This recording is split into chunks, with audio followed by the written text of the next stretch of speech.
Les liens avec l'Italie sont donc ancestraux.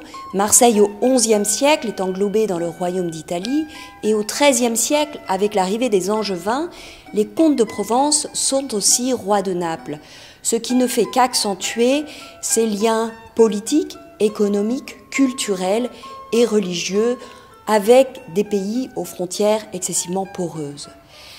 La religion renforce donc cet ancrage presque naturel et les pratiques religieuses sont proches, marquées notamment par l'importance du culte des saints et sa présence dans l'espace urbain, comme en témoigne ce Saint-Roch, toujours visible sur la consigne sanitaire du port.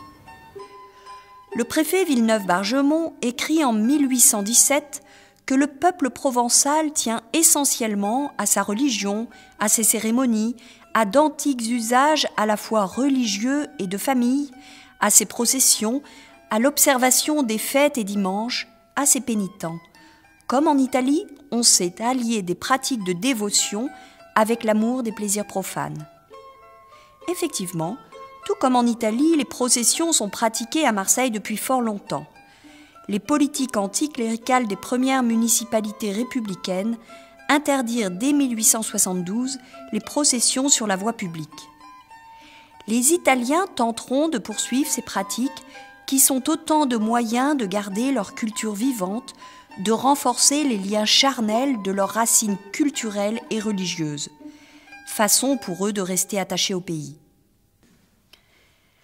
La fête de Saint-Léon est à l'origine une fête italienne. Saint-Léon et Saint-Roch étant les patrons de Sperlonga, une ville du Latium. Selon la légende, il aurait libéré la ville italienne de l'invasion d'Attila. La statue de Saint-Léon arrive à Marseille en 1922 à l'église Saint-Laurent, en même temps que des Sperlongains émigrés eux aussi vers la cité phocéenne. Pour l'église, l'enjeu est de préserver une italianité pétrie de culture chrétienne. Il s'agit de garder la foi des Italiens, alors que la société française, laïque et anticléricale, est moralement et spirituellement affaiblie. C'est ainsi que commença le culte de Saint-Léon à Marseille. Dans les années 1990, il fut décidé de reprendre la tradition de la fête de Saint-Léon à l'initiative du père Ottonello, napolitain d'origine, qui accepta volontiers de relancer la procession suivie, selon la tradition, de la messe et de la bénédiction de la mer. En l'an 305, l'évêque et futur saint patron de Naples, San Gennaro, est décapité lors des grandes persécutions romaines. Son sang, recueilli par l'une de ses parentes, est conservé depuis dans 2 ampoules et va être à l'origine d'un miracle qui perdure toujours. Pour les Napolitains, pas question d'oublier les 3 grandes processions et fêtes annuelles de leur saint patron, qui, comme Saint Victor de Marseille, fut victime des persécutions de Dioclétien. Mais l'écart se creuse, les pratiques des Italiens sont jugées trop ostentatoires, leur foi trop démonstrative. Là où ils sont restés attachés à leur tradition, les Français sont devenus plus sceptiques en matière de foi, voire moqueurs. Dans les intérieurs, nombre d'images de piété abondent. À partir des années 1830, les progrès de l'édition de masse donnent une ampleur accrue à la petite imagerie de piété. Le goût pour les primitifs italiens s'y retrouve bien souvent sulpicianisé, avec force auréoles et angelots, prophètes et saints entourant les jeunes communiants. Des lieux de culte s'implantent. Une église italienne est consacrée en 1825 par Monseigneur de Masno, financée par le roi du Piémont-Sardaigne.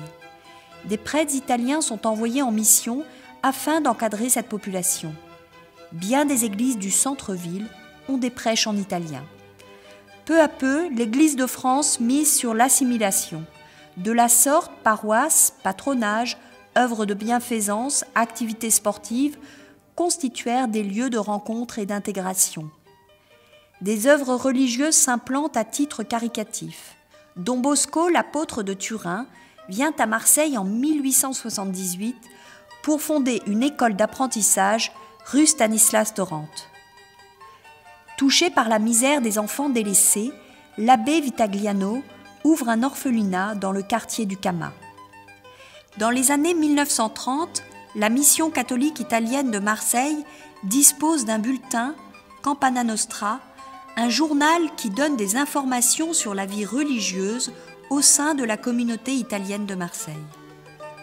Les associations italiennes ont pour but le maintien de solidarité entre les membres, le souvenir du pays d'origine et le développement d'activités culturelles. Il en va de même pour les associations religieuses.